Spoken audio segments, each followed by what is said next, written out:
Sir, BJP നേതാക്കന്മാർ നമുക്കറിയാം Christian അരമനകളിൽ കയറി നിരങ്ങിയതാണ്. കേക്കുമായിട്ടും അതോടൊപ്പം തന്നെ മറ്റു പല അഭ്യാസങ്ങൾ അവർ കാണിച്ചതാണ്. എന്നിട്ടും നമ്മളൊക്കെ ഓർത്തു ഒരു പരിധിവരെ കുറച്ചെങ്കിലും ഒരു ക്രിസ്ത്യൻ വോട്ട് ലഭിക്കുമെന്ന് നമ്മൾ ഓർത്തു. പക്ഷേ കോട്ടയത്തോ പത്തനംതിട്ടയിലോ അങ്ങനെ ഇടുക്കിയിലോ എല്ലാം തന്നെ ബി.ജെ.പിയുടെ അവസ്ഥ എന്താണ്? പരിതാപകരമല്ലേ? അപ്പൊ യഥാർത്ഥത്തിൽ ബി.ജെ.പി നേതാക്കന്മാരെല്ലാം തന്നെ പരിഹാസ്യരായിരിക്കുന്നു. അവരിതുവരെ പഠിച്ചിട്ടുണ്ടോ? ബി.ജെ.പി ഈ കാര്യങ്ങളെല്ലാം ചെയ്യുന്നതിന്റെ പിന്നിൽ വ്യക്തമായൊരു പ്ലാനും പദ്ധതിയും അവർക്കുണ്ടായിരുന്നു. അതെന്തൊക്കെയെന്ന് നമ്മൾ പരിശോധിക്കുമ്പോൾ ആദ്യം നമ്മുടെ മനസ്സിലേക്ക് വരുന്നത് മുനമ്പമാണ്. മുനമ്പത്ത് മറ്റാരുമില്ലാത്ത സമയത്താണ് അവിടുത്തെ ജനങ്ങളോടൊപ്പം ബി.ജെ.പി ഉണ്ടെന്ന് പറഞ്ഞ് ബി.ജെ.പിക്കാർ ഇവിടെ ചെന്നത്. ആ സമരം ഒരു ഐതിഹാസിക സമരം പോലെ അവിടുത്തെ ക്രിസ്ത്യൻ സമൂഹത്തിന് വിജയം നേടിക്കൊടുത്തു എന്ന് മാത്രമല്ല, കേന്ദ്ര ഗവൺമെന്റ് പ്രത്യേകമായ നിയമവും നിർമ്മിച്ചു. അത് നമുക്കറിയാം. അവിടെ ആ ഒരു വാർഡ് ബി.ജെ.പിക്ക് നേടാനായി. അതുകൊണ്ട് അല്ലെ? അതെ, ബി.ജെ.പി ഇല്ലാതിരുന്ന സ്ഥലമായിരുന്നു, അവിടെ ഒരു വാർഡ് ബി.ജെ.പിക്ക് നേടാനായി. എന്നാൽ ഒരു വഖഫ് നിയമത്തിലൂടെ നഷ്ടപ്പെട്ട ഒരു സമൂഹത്തിന്റെ മൊത്തം സ്വത്ത് പിടിച്ചു കൊടുത്തു എന്ന് മാത്രമല്ല, വളരെ വിപ്ലവകരമായ ഒരു നിലപാടാണ് അതിൽ ബി.ജെ.പി സ്വീകരിച്ചത്. അതായത് ഞങ്ങൾക്ക് ന്യൂനപക്ഷത്തിൽപ്പെട്ട മുസ്ലിം കമ്മ്യൂണിറ്റിയുടെ വോട്ടിൽ ഞങ്ങൾക്ക് പ്രതീക്ഷയില്ല, ഞങ്ങളത് പ്രതീക്ഷിക്കുന്നില്ല. പക്ഷെ ക്രിസ്ത്യൻ സമൂഹത്തിന്റെ ഒരു പ്രശ്നത്തിൽ ഞങ്ങൾ ഉണ്ട്, ഞങ്ങൾ നിങ്ങളോടൊപ്പം നിൽക്കാൻ തയ്യാറാണ് എന്നാണ് ആ സന്ദേശം. അതോടൊപ്പം തന്നെ പാലാ ബിഷപ്പ് ഹൗസിലേക്കോ എന്തോ SDPI-കാരൊരു മാർച്ച് നടത്തി.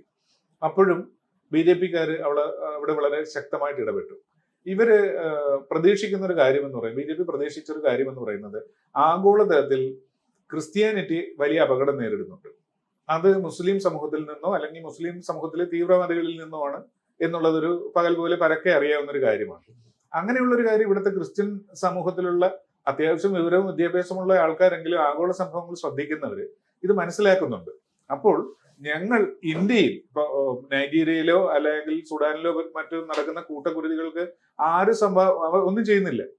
പക്ഷെ നമ്മൾ മനസ്സിലാക്കുന്ന ഒരു മറ്റൊരു ഫാക്ടർ എന്ന് പറയുന്നത്, ഇത്രയും എല്ലാം ബി.ജെ.പി വ്യാപകമായി പ്രചരിപ്പിച്ചിട്ടും ആ ഒരു പ്രദേശം, വൈപ്പിനടങ്ങുന്ന പ്രദേശം, എനിക്ക് തോന്നുന്നു വൈപ്പിൻ മണ്ഡലമാണെന്ന് തോന്നുന്നു അല്ലെ? വൈപ്പിൻ മണ്ഡലത്തിൽ ടോണി ചമ്മയുടെ ഭൂരിപക്ഷം എത്രയാണ്?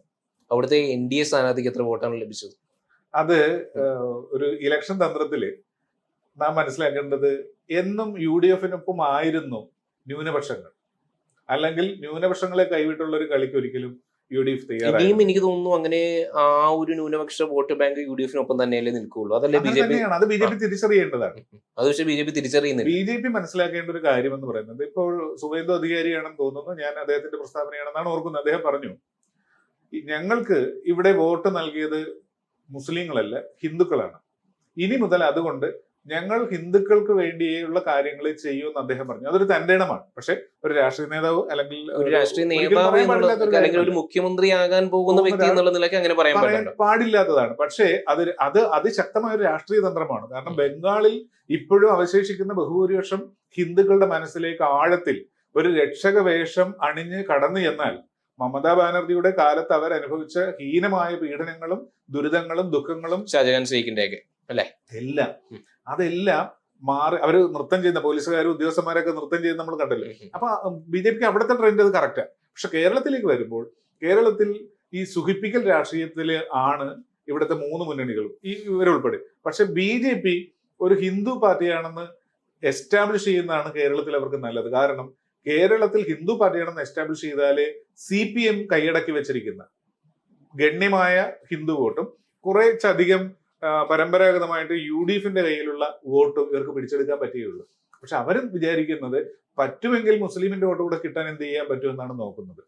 അപ്പോൾ ശരിക്കും നമ്മുടെ കക്ഷത്തിലിരിക്കുന്നത് പോവുകയും ചെയ്യും, ഉത്തരത്തിലുള്ളത് കിട്ടുകയുമില്ല. അതാണ് സംഭവിക്കുന്നത്. അത് രാഷ്ട്രീയ നിലപാടുകളിൽ ബി.ജെ.പി എന്നും, അപ്പൊ ഉദാഹരണത്തിന് തൃപ്പൂണിത്തുറ സീറ്റ് ആർക്കാ കൊടുക്കേണ്ടത്? 2020 ആണല്ലോ കൊടുത്തത്. അത് കൊടുക്കേണ്ട ഒരു സ്ഥലമല്ലത്. അല്ല, ഒരിക്കലും അല്ല. അവർക്ക് സ്വാധീനമുള്ള എറണാകുളത്ത് കൊടുക്കാം. അല്ലെങ്കിൽ സ്വാഭാവികമായിട്ടും തൃപ്പൂണിത്തുറയിൽ ബി.ജെ.പിക്ക് നല്ലൊരു സ്വാധീനമുള്ള മേഖലയാണ്. അതിന് ആ ഒരു 2022 സ്ഥാനാർത്ഥി തന്നെ എപ്രകാരമായിരുന്നു. അത് ശിവശങ്കരനെ പോലെ പ്രഗത്ഭനായ ഒരാളെ എറണാകുളത്ത് കൊടുത്തു. ഇവിടെ നേരെ തിരിച്ചായിരുന്നെങ്കിലും 2 കൂട്ടരും കൂടുതൽ വോട്ട് വാങ്ങിച്ചു. ജയൻ രണ്ടാമത്തെ കാര്യം, 2 കൂട്ടരും കുറച്ചുകൂടെ നല്ല പ്രകടനം. അതോടൊപ്പം തന്നെ ഏറ്റുമാനൂര് ബി.ജെ.പിക്ക് സീറ്റുള്ള അത്യാവശ്യം വോട്ടുകളുള്ള സ്ഥലമാണ്. അവിടെയും ശോഭാ സുരേന്ദ്രനെ ഷിഫ്റ്റ് ചെയ്യേണ്ട ആവശ്യമുണ്ടായിരുന്നു. സുരേന്ദ്രൻ ശരിയായ നിലപാടാണ് സ്വീകരിച്ച് സമ്മതിച്ചു. പക്ഷെ ശോഭാ സുരേന്ദ്രൻ ആലപ്പുഴ ജില്ലയിൽ നിന്ന് കായംകുളത്ത് തന്നെ മത്സരിപ്പിച്ചാൽ മതിയായിരുന്നു. ഇതാണ് ഒരു നല്ല മികച്ച രാഷ്ട്രീയം. അത് മാത്രമല്ല കായംകുളത്ത് ഇത്തവണ സ്ഥാനാർത്ഥിയായിരുന്നു BJP-യുടെ. എന്റെ ഓർമ്മയിൽ അത് ഓർക്കുന്നില്ല. ഒരു ദുർബലനായ സ്ഥാനാർത്ഥിയായിരുന്നു. അത് മാത്രമല്ല നമ്മുടെ ചെങ്ങന്നൂരായിരുന്നു സ്ഥാനാർത്ഥി. ഇവിടെയൊക്കെ സന്ദീപ് വചസ്പതിയെ എന്നിട്ട് ഹരിപ്പാടേക്ക് മത്സരിപ്പിക്കുകയും ചെയ്തു. അതായത് സന്ദീപ് വചസ്പതി ഇലക്ഷൻ പ്രചരണത്തിൽ വളരെ മിടുക്ക് കാണിച്ച ഒരാളാണ്. ഇതിനു മുൻപ് അദ്ദേഹം നിയമസഭാ തെരഞ്ഞെടുപ്പിൽ മത്സരിച്ചപ്പോൾ കണ്ടതാണ്. അദ്ദേഹത്തിന് ജനങ്ങളിലേക്ക് ഇറങ്ങിച്ചെല്ലാനും ഞങ്ങളുടെ പൾസ് അനുസരിച്ച് പെരുമാറാനും കഴിവുള്ളവരാണ്. പക്ഷെ അങ്ങനെയുള്ള ആൾക്കാരെയൊക്കെ മാറ്റിയിട്ട് എന്നാൽ ഇവർക്ക് സ്ഥാനാർത്ഥിത്വം കൊടുക്കുകയും ചെയ്തു. അപ്രശസ്തരായ അല്ലെങ്കിൽ സാധ്യതയില്ലാത്ത ആൾക്കാരെ പോപ്പുലറായ മണ്ഡലങ്ങളിൽ അവർ മത്സരിക്കുകയും ചെയ്തു. നമ്മൾ കോട്ടയം ജില്ലയിലെ സ്ഥിതി നോക്കിയിട്ടുണ്ടെന്നുണ്ടെങ്കിൽ BJP എന്തെങ്കിലും മുന്നേറ്റം നടത്താൻ കഴിഞ്ഞിട്ടുണ്ട്. പാലയിലും പൂഞ്ഞാറും മാത്രം ഒഴിച്ചു നിർത്തിയാൽ എന്തെങ്കിലും മുന്നേറ്റം നടത്താൻ കഴിഞ്ഞിട്ടുണ്ട്. BJPക്ക് മുന്നേറ്റം നടത്താൻ പറ്റുകയില്ലെന്നുള്ള കാര്യം മനസ്സിലാക്കുക. ഒന്നാമത്തെ കാര്യം ഇടുക്കിയിൽ ഒന്നാമത്തെ കാര്യം വെച്ചിട്ടുണ്ടെങ്കിൽ വടക്കേ ഇന്ത്യയിലുള്ള പ്രശ്നങ്ങൾ. കേരളത്തിലെ ഒരു പ്രമുഖ പത്രം, എല്ലാവർക്കും അറിയാവുന്ന മുത്തശ്ശി പത്രം, സാധാരണ ഗതിയിൽ ആ പത്രം വായിക്കുമ്പോൾ അറിയാം ഇലക്ഷന് മുൻപ് അവർ മൊത്തം ഒരു അജണ്ട വെച്ചാണ് സംസാരിച്ചുകൊണ്ട്. ആ അജണ്ട മൊത്തം BJPക്ക് എതിരായിരുന്നു.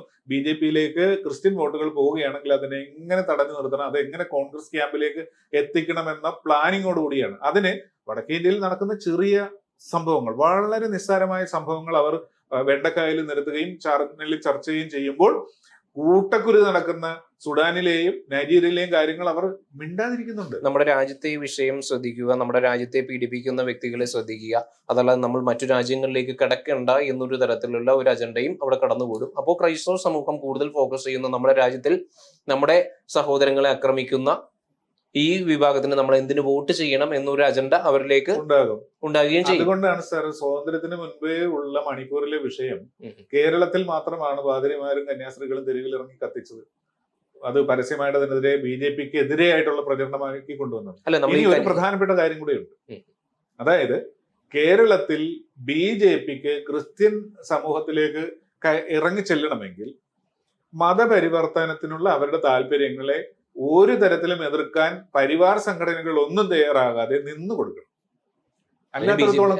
BJP തയ്യാറാണ്, പക്ഷെ ഈ സംഘപരിവാർ സംഘടനകൾ തയ്യാറല്ല. RSS ഒരിക്കലും അതിന് തയ്യാറല്ല. അപ്പൊ അവരിൽ തന്നെ ഒരു സ്പ്ലിറ്റ് വന്നു അവിടെ. അത് സ്പ്ലിറ്റ് അല്ല, രണ്ടുപേരുടെ ഐഡിയോളജിയാണ്. പൊളിറ്റിക്കൽ പാർട്ടി തീരുമാനിക്കുന്ന പോലെ ഒരു അല്ലല്ലോ ഈ പറയുന്ന സാമുദായിക അല്ലെങ്കിൽ മതപരമായി ചിന്തിക്കുന്ന ഒരു സംഘടനയ്ക്ക് ചെയ്യാൻ പറ്റുന്നത്. ഇവിടെ ഏറ്റവും അടിസ്ഥാനപരമായി മനസ്സിലാക്കേണ്ട കാര്യം വെച്ചിട്ടുണ്ടെങ്കിൽ ക്രിസ്ത്യൻ സമൂഹത്തിന്റെ മനസ്സും മുസ്ലിം സമൂഹത്തിന്റെ മനസ്സുമല്ല കേരളത്തിൽ, അല്ല അവരുടെ വോട്ട് കൊണ്ടല്ല കേരളത്തിൽ BJPക്ക് വിജയിക്കാനുള്ള പ്ലാറ്റ്ഫോം ഉണ്ടാക്കേണ്ടത്. അത് ഇവിടുത്തെ ഹിന്ദുക്കളുടെ ഒരു കാര്യമില്ലേ, ചർച്ചകളിൽ ചോദിക്കുകയില്ലേ, ഹിന്ദുക്കളുടെ അട്ടിപ്പേറവകാശം നിങ്ങൾക്കാണോ എന്ന് UDF LDF BJPക്കാരോട് ചോദിക്കും. ഹിന്ദുവിനൊരു പ്രശ്നം വരുമ്പോൾ ആരാ ഉള്ളത്? അപ്പൊ BJP വേണം. ആ BJP അതേ പരിപാടി അല്ലെങ്കിൽ അതേ നിലപാടിൽ തന്നെ രാഷ്ട്രീയമായിട്ട് പച്ചക്ക് പ്രഖ്യാപിച്ച് മുന്നോട്ട് വന്നാൽ അവർക്ക് വോട്ട് കിട്ടും. അവരതിന് തയ്യാറല്ലെങ്കിൽ അവർക്ക് ഈ തരത്തിലുള്ള സാമൂഹ്യമായ കേക്ക് കൊടുക്കലോ അല്ലെങ്കിൽ അവിടെ ചെന്ന് തിണ്ണനിരങ്ങലോ ഒക്കെ നടത്തി തന്നെ കാലം കഴിക്കാന്ന് മാത്രം. അപ്പോൾ ഈ തിണ്ണനിരങ്ങുന്ന നേതാക്കളോട് ഒരു മടി BJPയുടെ പ്രവർത്തകർക്ക് തന്നെ തോന്നിയിട്ടുണ്ട് അല്ലെ?